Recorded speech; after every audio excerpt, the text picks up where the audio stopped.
Good evening, I'm Prasad and you're watching KiniNews. When will Parliament be dissolved?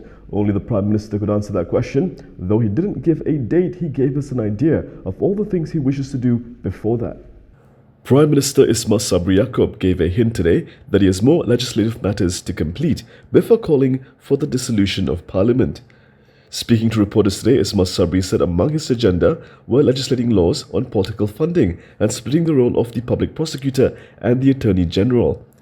He said his party UMNO was supportive of both these reforms. Dan saya dah berjumpa dengan ketua-ketua pihak pembangkang, iaitu tak penting sama ada MOU bertulis atau tidak, tapi yang lebih penting adalah understanding untuk beberapa isu tertentu. Seperti yang pertamanya dari segi akta yang kita bentang hari ini, pindahan perlembagaan mengenai anti lompat parti. Ya. Ada ke tak ada, janjian ke tidak ada, tapi persefahaman itu ada. Ismail Sabri's comment came in response to a request for his take on the MOU between his government and Pakatan Harapan.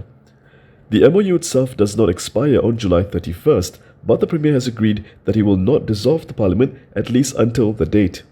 This, alongside a list of other promises of reforms, was made in exchange for the opposition's agreement not to support any move to oust him.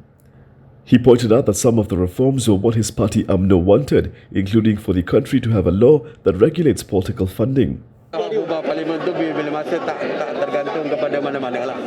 Asalkan sampai waktunya saya dah anggap ini sesuai untuk diubahkan, saya ubahlah. Itu ubahlah. Sama ada tahun ini atau tahun depan.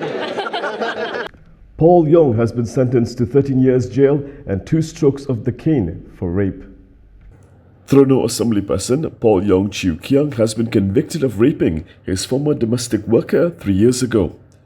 Ipoh High Court Judge Abdul Wahab Muhammad delivered the guilty verdict against Yong this morning, according to Bernama. Yong was accused of committing the offence at his house in Meru Desa Park on July 7, 2029, between 8:15 and 9:15 p.m. He was charged before the Ipoh Sessions Court on August 23, 2019, while still a DAP Assembly person and the State Housing, Local Government and Public Transport, Non-Islamic Affairs and New Villages Committee chairperson.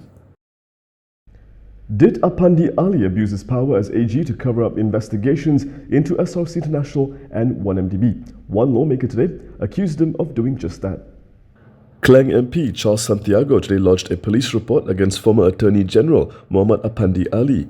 This is over alleged abuse of powers to cover up investigations into the SRC International and 1MDB trial. Charles, in a statement, accused Apandi of having intentions to free former Premier Najib Abdul Razak from facing his corruption trial.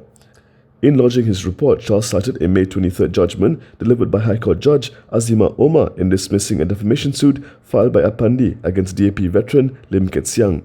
He said in a judgment, Azima noted that Apandi's delegation did not meet nor speak to the alleged donor, despite saying otherwise in a press conference on January 26, 2016. He added that Apandi then proceeded to clear Najib of all wrongdoings, confirming that the 42 million ringgit in Najib's account was a donation from a Saudi prince. In a 100-page judgment released on July 21st, Azima noted that it was strikingly evident that Apandi showed disinterest and indifference to elementary rule of law and even common sense. Based on Azima's judgment and observations, Charles said he held the view that Apandi had fabricated information and lied while in office, leading to the abuse of his powers as the principal legal advisor of the country. Many of you were left in the dark today, quite literally, after a mass power outage. However, TMB has managed to fully restore electricity in all affected areas by 3 p.m. Wide electricity outage affecting parts of Kuala Lumpur and Selangor have been reported. Consumers informed Malaysia Kini of blackouts in areas from Subang to Ampang. The power outage is also said to have affected areas outside the Klang Valley, including Bentong and Terang in Pahang, Kota Baru Kelantan, Batuat and Bayan Lepas in Penang, and Alostar Kedah.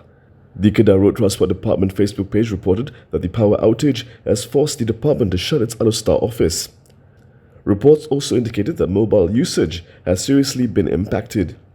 The outage came after heavy rain and strong winds hit the nation's capital. A notice on Tenaga Nasional's Facebook page said their technical teams are identifying the cause and efforts are underway to restore the supply.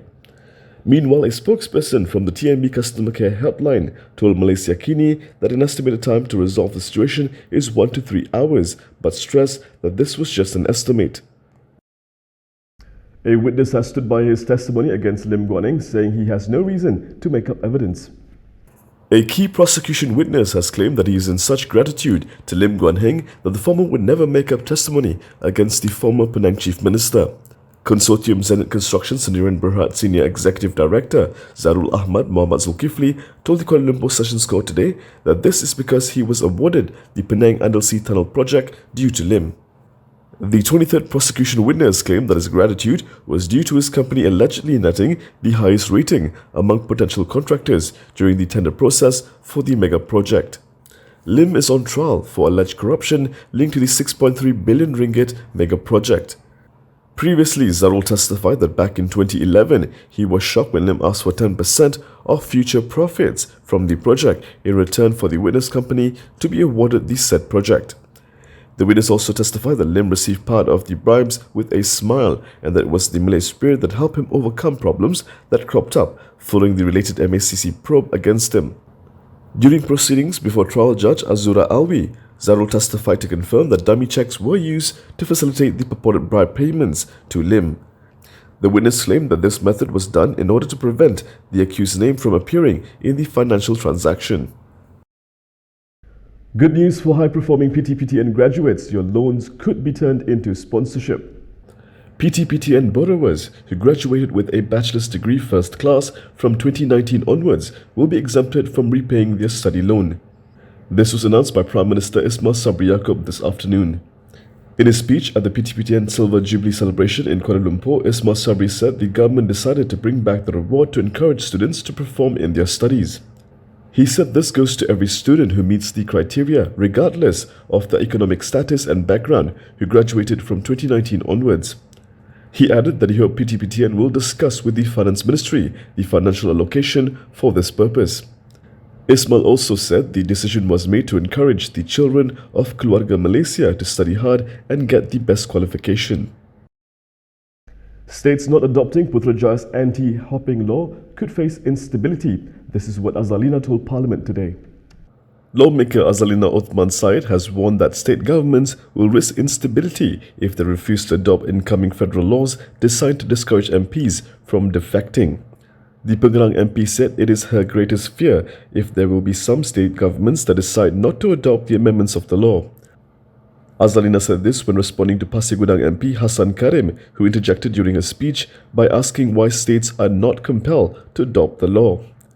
She, however, explained that the Parliamentary Select Committee explicitly decided to respect any decision of the state governments. Both Azalina and Hassan are from Johor. The bill will amend various provisions of the Federal Constitution to force MPs to lose their seats if they resign from a party. Although the bill included similar rules for the 13 state assemblies, by amending the 8th schedule of the Federal Constitution, it was still up to the state assemblies and rulers to adopt the new laws. And that is all from me today. For more stories, you can go to KiniTV.com. You can also follow us on Instagram, Twitter, YouTube and Facebook for the latest news updates. If you'd like to support independent media, do consider subscribing to MalaysiaKini.com. I'm Prasad. Thank you for watching.